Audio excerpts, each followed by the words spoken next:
শিক্ষার্থীবৃন্দ, তোমরা কেমন আছো? নিশ্চয়ই ভালো। আমি মেঘনাথ সেন, পদার্থবিজ্ঞান প্রভাষক, current art degree college, Chirirbandar, Dinajpur. Facebook online ক্লাসে তোমাদেরকে অসংখ্য ধন্যবাদ, স্বাগতম। তো শিক্ষার্থী বন্ধুরা, বিশেষ করে হিন্দু সম্প্রদায়ের শিক্ষার্থীদের উদ্দেশ্যে বলা হচ্ছে, সামনে তোমাদের দুর্গাপূজা। তোমরা স্বাস্থ্যবিধি মেনে চলে পূজা মণ্ডপে থাকবা, অযথা পূজা মণ্ডপে মাস্ক ছাড়া ভিড় করবা না। তো শিক্ষার্থী বন্ধুরা, আজকে আমি তোমাদের পার্ট 4 ভেক্টর আলোচনা করব। গত ক্লাসে তোমাদের শূন্য ভেক্টর সম্পর্কে আলোচনা করা হয়েছে। আজকে আমি আর কতগুলো ভেক্টর সম্পর্কে আলোচনা করব, যে ভেক্টরগুলো থেকে তোমাদের পরীক্ষায় এমসিকিউ, জ্ঞানমূলক ইত্যাদি প্রশ্ন হয়ে থাকে। তো আজকে আমি তোমাদের একক ভেক্টর সম্পর্কে বলবো।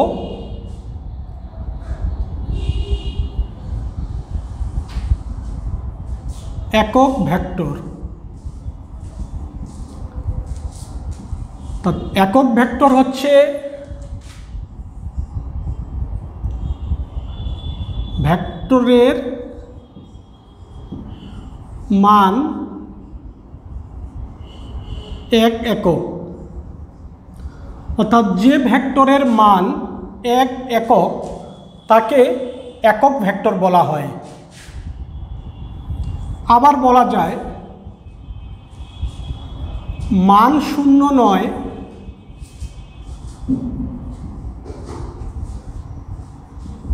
এরূপ ভেক্টরকে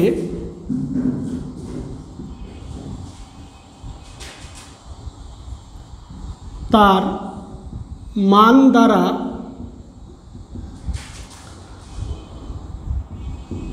ভাগ করলে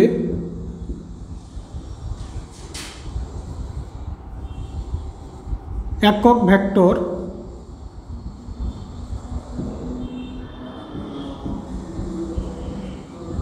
পাওয়া যায়। কি বলা হলো? মান শূন্য নয় এরূপ ভেক্টরকে তার মান দ্বারা ভাগ করলে একক ভেক্টর পাওয়া যায়। মনে করো একটা ভেক্টর, এই ভেক্টরটাকে আমি তিনটা এককে পরিণত করলাম, তিনটা, অর্থাৎ এই এ এ এ এগুলো হইল একক, অর্থাৎ তিনটা একক মিলে এই এ ভেক্টরটা হয়। এ এ এ তোমাদেরকে যদি বলা হয় যে এইটা একটা টেবিল, এইটা একটা মনে করো টেবিল, এই টেবিলটাকে চারটা অংশে বিভক্ত করে দাও, 1 2 3 চারটা অংশ বিভক্ত করে দিলা। এই চারটা অংশের ক্ষুদ্র ক্ষুদ্র অংশগুলোকে এক একক বলা হয়। তাহলে এইখানে তিনটা ক্ষুদ্র ক্ষুদ্র একক।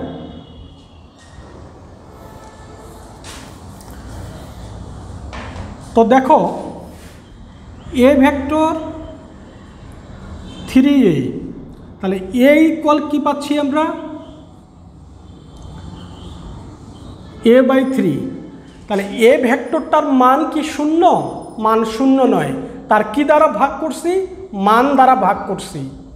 তার মান শূন্য নয় এরূপ ভেক্টরকে তার মান দ্বারা ভাগ করা হইল। এতে যে ভেক্টরটা পাওয়া যাবে সেটাকে বলা হবে একক ভেক্টর। একক ভেক্টরকে টুপি চিহ্ন দিয়ে প্রকাশ করা হয়। তাহলে তোমরা মনে রাখবা, একক ভেক্টর বা এ টুপি মানকে আমরা কি দ্বারা প্রকাশ করেছি? এ দ্বারা। এটা দিয়েও করতে পারো বা এইভাবেও তোমরা করতে পারো, কোনো সমস্যা নেই। এইটা যেটা মিন করবে এটা একই। 3 নম্বর, একক ভেক্টর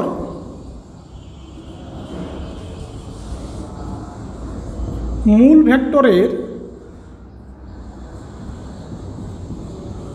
ভেক্টরের সমান্তরালে ক্রিয়া করে।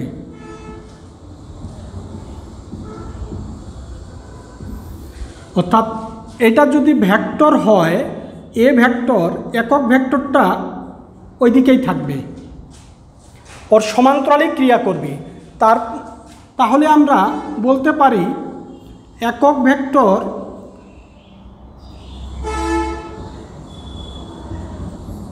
এবং মূল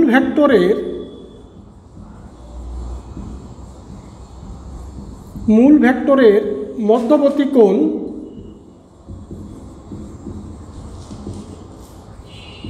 0 ডিগ্রি। আরেকটা দেখো, একক ভেক্টর ভেক্টর রাশির মানকে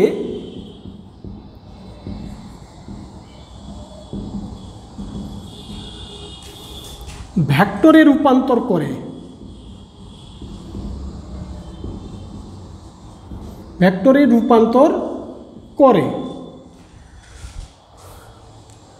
এই একক ভেক্টর সম্পর্কে তোমাদের এই জিনিসগুলো মনে রাখতে হবে। তার মান হবে এক একক। একক কেন দেওয়া হয়েছে? যদি সেটা বেগ হয় তাহলে মিটার পার সেকেন্ড, যদি সেটা বল হয় তাহলে নিউটন, যদি ত্বরণ হয় মিটার পার সেকেন্ড স্কোয়ার, এজন্য একক। তো ভেক্টরের মানটা হবে 1, বা মান শূন্য নেই এরূপ ভেক্টরকে তার মান দ্বারা ভাগ করলে যে ভেক্টরটা পাবো সেটাকে একক ভেক্টর বলা হয়। এই একক ভেক্টরটা সবসময় মূল ভেক্টরের সমান্তরালে ক্রিয়া করবে। সমান্তরাল। আর একক ভেক্টর এবং মূল ভেক্টরের মধ্যবর্তী কোণ হবে 0 ডিগ্রি। একক ভেক্টর রাশির মানকে ভেক্টরে রূপান্তর করে। তো এই জিনিসটা তোমাদেরকে আমি বলতেছি, তোমরা কুলম্বের সূত্র বা নিউটনীয় মহাকর্ষীয় সূত্র পড়েছ। যেমন দেখো, F = G m1 m2 r²। এটা কার সূত্র? এটা হলো নিউটনীয় মহাকর্ষীয় সূত্র, নিউটনের মহাকর্ষীয় সূত্র। তো এটা হলো ভেক্টর, এই এফটা হলো ভেক্টর, আর এইটা হলো ভেক্টরের মান। তোমাদেরকে যে বলা হয় যে দুটি 1 কেজি ভরের বস্তু 1 মিটার দূরত্বে স্থাপন করলে কত বলে আকর্ষণ করবে, কত বল, এই কত জিনিসটাই হলো ভেক্টরটার মান, বলের মান। তো এখানে কত আছে তোমরা দেখো তো, এখানে একটা 1 মনে করো আছে, গুণ 1 গুণ আছে। যদি আমরা 1 গুণ নেই তাহলে একের পরিবর্তে আমরা কি বসাইতে পারি? একক ভেক্টর। এই যে একক ভেক্টর, এই ভেক্টরটার মান কত? 1। এই যে 1 জি m1 m2 r²। তাহলে একক ভেক্টর কাকে বলে? মান শূন্য নেয় এরূপ ভেক্টরকে তার মান দ্বারা ভাগ করলাম। এই যে মান শূন্য নেয় এরূপ ভেক্টরকে তার মান দ্বারা ভাগ করা হইল। তাহলে G m1 m2 r³ আর এই যে দেখো ভেক্টর রাশির মানটাকে ভেক্টরে রূপান্তর করে দিল। কে দিল? একক ভেক্টর। তো শিক্ষার্থী বন্ধুরা, তোমরা এখান থেকে এটা সংজ্ঞা আকারে আসে, আবার এমসিকিউ আকারে আসে, এইটা এমসিকিউ আসে, এইটা এমসিকিউ আসে পরীক্ষায়। এই জিনিসগুলো তোমাদেরকে জানতে হবে।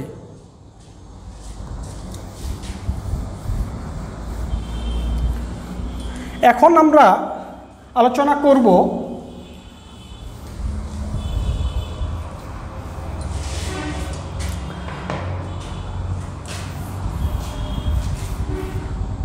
সমভেক্টর।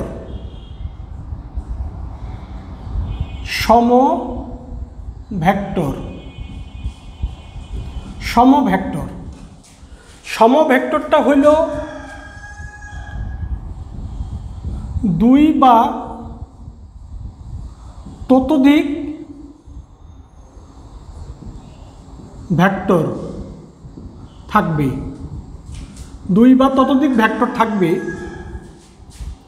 জাত হবে একই, ভেক্টরগুলোর জাত হবে একই। জাত মানে যে যদি ত্বরণ হয় সবগুলোই ত্বরণ, যদি বেগ হয় সবগুলোই বেগ, যদি বল হয় সবগুলোই বল, যদি সরণ হয় সবগুলোই সরণ, অর্থাৎ জাত একই, মান একই।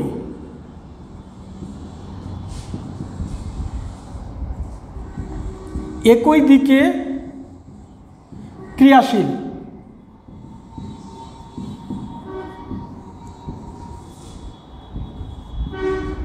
দুটি সমভেক্টরের মধ্যবর্তী কোণ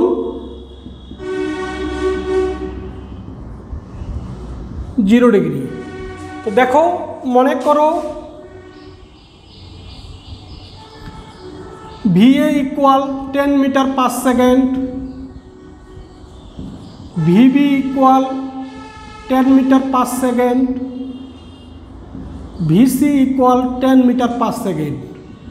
বেগ তো ভেক্টর রাশি আমরা জানি, তাহলে এখানে কয়টা বেগ দিয়েছি আমি? 3টা বেগ দিয়েছি। 3টা বেগেরই মান একই, তাদের দিক একই, সবগুলোই বেগ, জাত একই। 2টা ভেক্টরের মধ্যবর্তী কোণ কত ডিগ্রি? 0 ডিগ্রি। তাহলে আমাদের সংজ্ঞাটা কি দাঁড়াইলো? তোমরা অলরেডি বুঝে গেছো, 2 বা ততোধিক একই জাতীয় ভেক্টর, একই মান, একই জাত জাতীয় ভেক্টর যদি একই দিকে ক্রিয়াশীল থাকে তাহলে ওই ভেক্টরগুলোকে বলা হবে সমভেক্টর। তাহলে এই সমভেক্টরের এইগুলো হলো তার বৈশিষ্ট্য। সমরৈখিক ভেক্টর,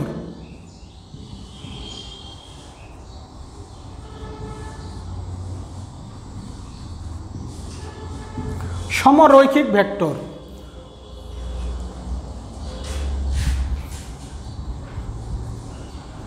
একই রেখায়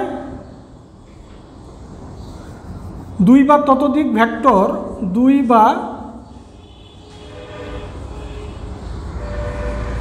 ততোধিক ভেক্টর একই রেখায় ক্রিয়ারত, এদের জাত একই, জাত একই।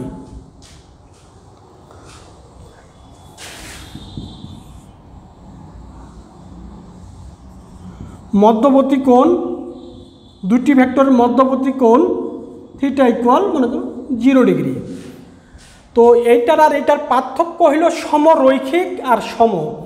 এখানে সমরৈখিক মানে 2 বা ততোধিক ভেক্টর থাকবে, ভেক্টরগুলো একই রেখায় ক্রিয়ারত থাকবে, জাত হবে একই কিন্তু মান একই না হতেও পারে।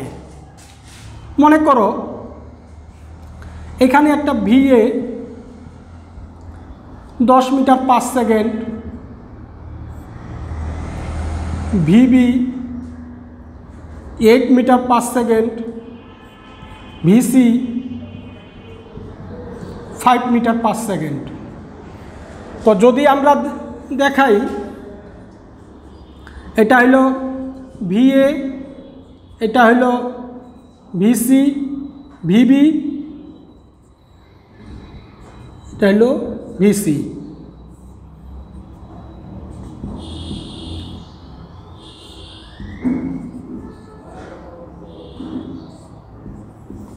VC 2 বা ততোধিক ভেক্টর একই রেখায় ক্রিয়ারত থাকবে এবং তাদের জাত হবে একই, অর্থাৎ বেগ হইলে বেগ, একটু আগেই বললাম, এবং 2টি ভেক্টরের মধ্যবর্তী কোণ কত ডিগ্রি? 0 ডিগ্রি। তো আমরা সমভেক্টর সম্পর্কে জানলাম, আমরা সমরৈখিক ভেক্টর সম্পর্কে জানলাম।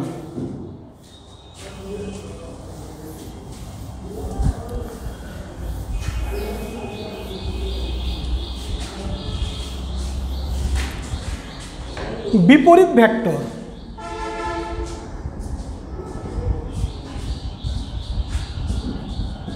বিপরীত ভেক্টর। এই বিপরীত ভেক্টর হচ্ছে দুইটা ভেক্টর যখন পরস্পর বিপরীত দিকে ক্রিয়ারত করে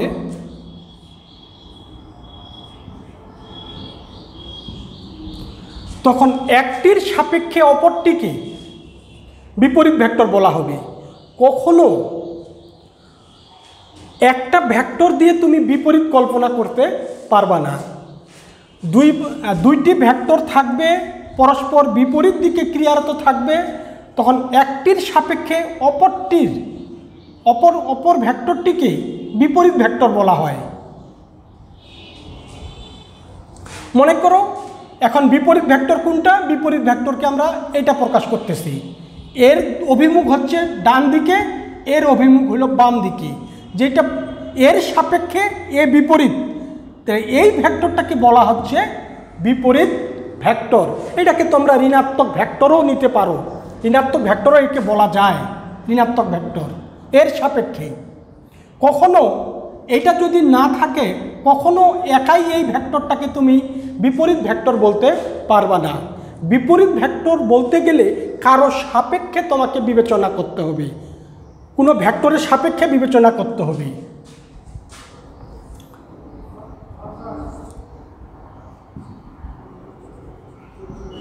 বিপরীত ভেক্টরদ্বয়ের মধ্যবর্তী কোণ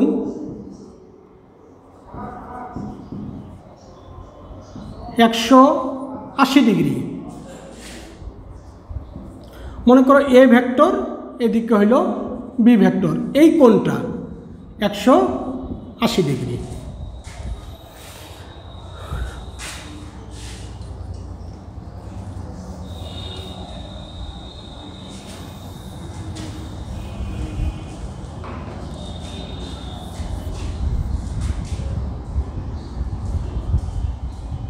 আয়তাকার একক ভেক্টর।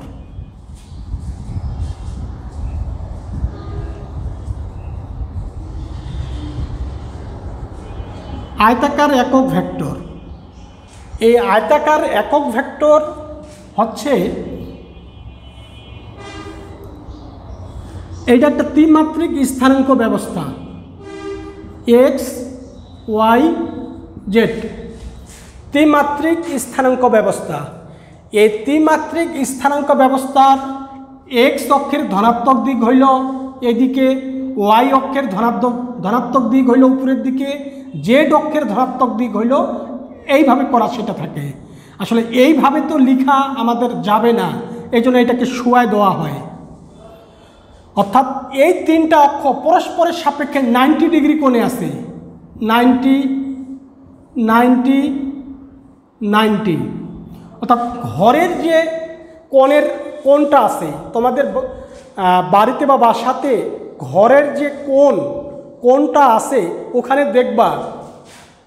দেখবা এই কোণগুলোতে লক্ষ্য করবা, এই কোণগুলোতে লক্ষ্য করবা, একটা গেছে এইদিকে, একটা গেছে এইদিকে, একটা উপরের দিকে উঠছে, সেই জিনিসটা হলো এটা। অর্থাৎ আমি যদি দেখাই এইভাবে করে থাকে অক্ষগুলো, তাহলে ত্রিমাত্রিক স্থানাঙ্ক ব্যবস্থায় এক্স ওয়াই জেড অক্ষের ধনাত্মক দিকে আই টু পি, ওয়াই অক্ষ বরাবর জে টু পি, জেড অক্ষ বরাবর কে টু পি, এই একক ভেক্টরগুলো যে বিবেচনা করা হয়, এই একক ভেক্টরগুলোকেই বলা হচ্ছে আয়তাকার একক ভেক্টর। তাহলে আয়তাকার একক ভেক্টর কোনগুলো? আই টু পি, জে টু পি, কে টু পি, এগুলোকে আয়তাকার একক ভেক্টর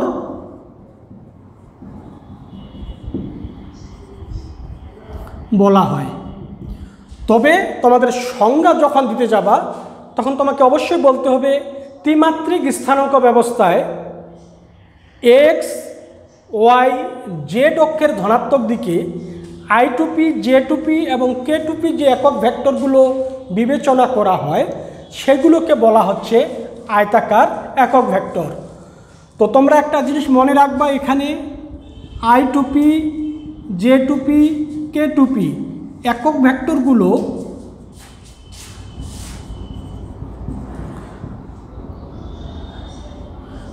ভেক্টরগুলো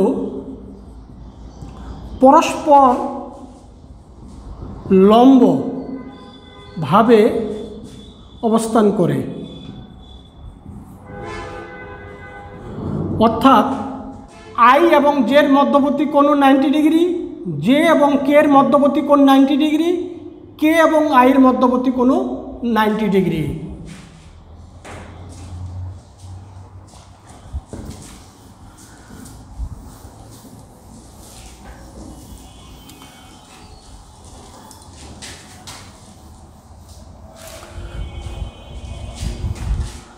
তো শিক্ষার্থী বন্ধুরা, আজ এখানেই শেষ করতেছি।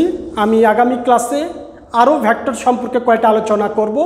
তো ওই ভেক্টরগুলো আলোচনা করার শেষে আমরা ভেক্টরের নিয়মে চলে যাব। ধন্যবাদ, সুস্থ থাকো।